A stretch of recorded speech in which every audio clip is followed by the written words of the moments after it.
Выездная студия главного телеканала Республики продолжает работать в пресс-центре. Мы рассказываем о том, как идет трехдневное голосование в Башкортостане. Прямо сейчас обсудим тему вместе с гостем. Сегодня с нами Данияр Абдрахманов, ректор БАКСУ. Данияр Мавлярович, здравствуйте. Добрый день.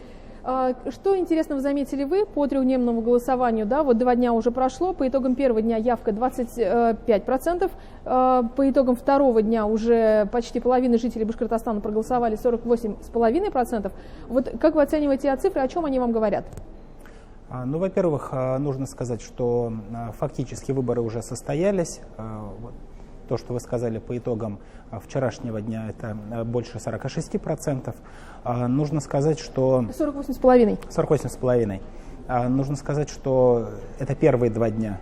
Сегодня воскресенье, тот последний день голосования, день традиционный, и мы от самых разных людей, и от граждан, и от экспертов слышим, что многие как раз-таки откладывают это на воскресенье, как и привыкли. С чем это связано, как считаете?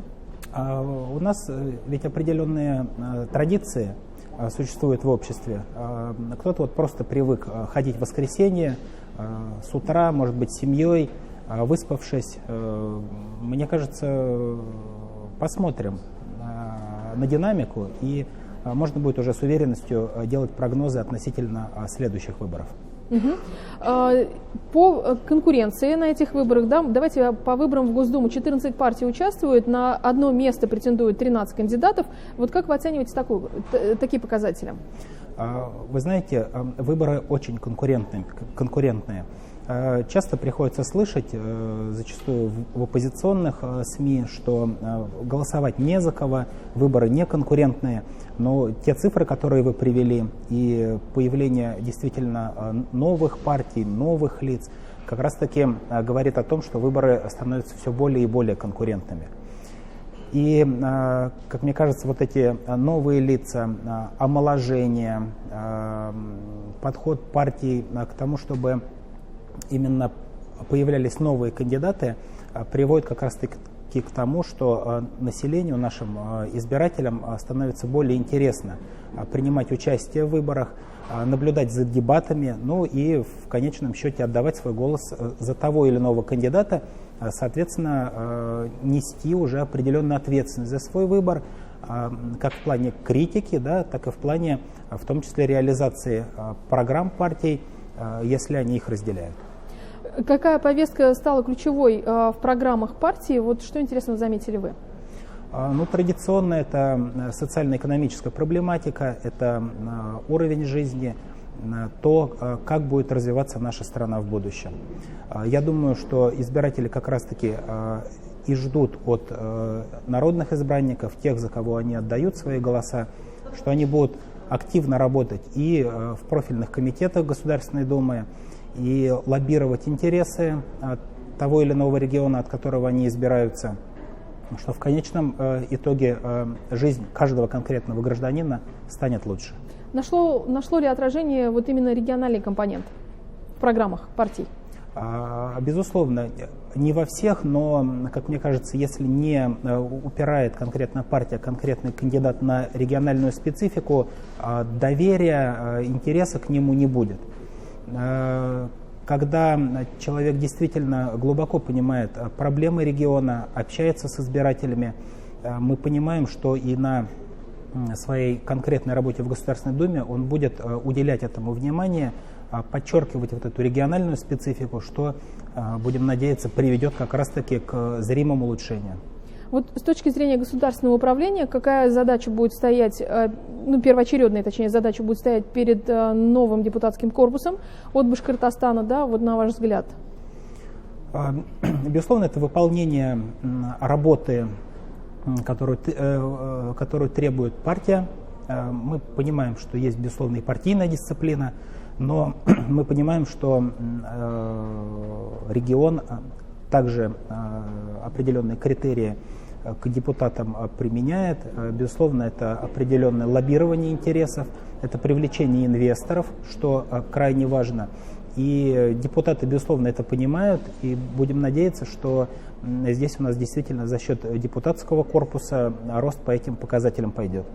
По итогам первых 2 дней общественный контроль, насколько он был сильный, да, инструменты, которые вот делают прозрачным вот сам избирательный процесс, вот как оцениваете эту часть?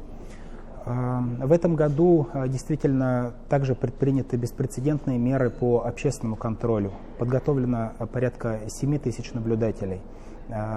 Работает общественный центр, где мы в режиме реального времени видим через видеокамеры, как происходит голосование.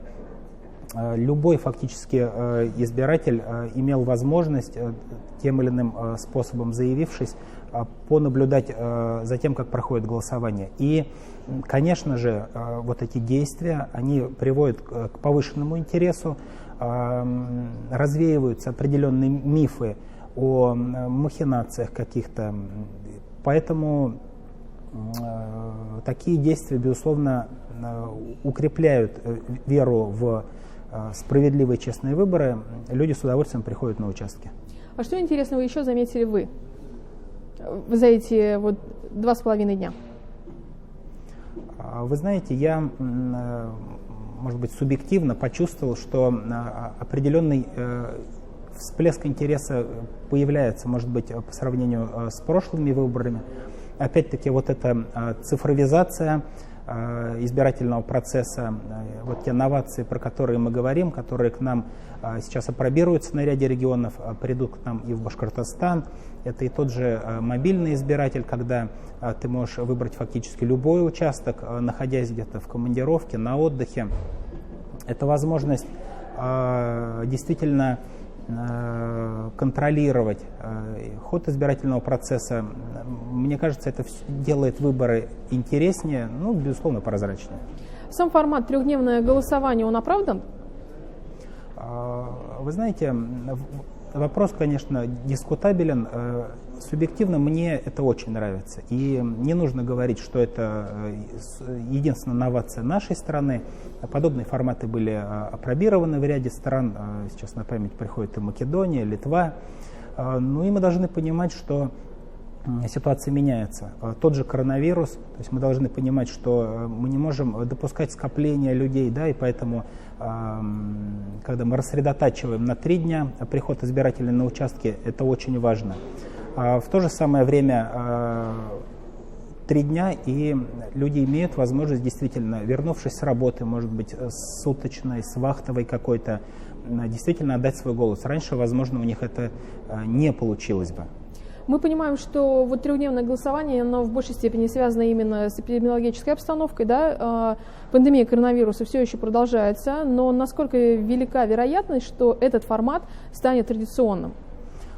Давайте посмотрим на динамику. Мне кажется, граждане позитивно оценивают. Это дают результаты и тех же экзит-полов, результаты социологических исследований.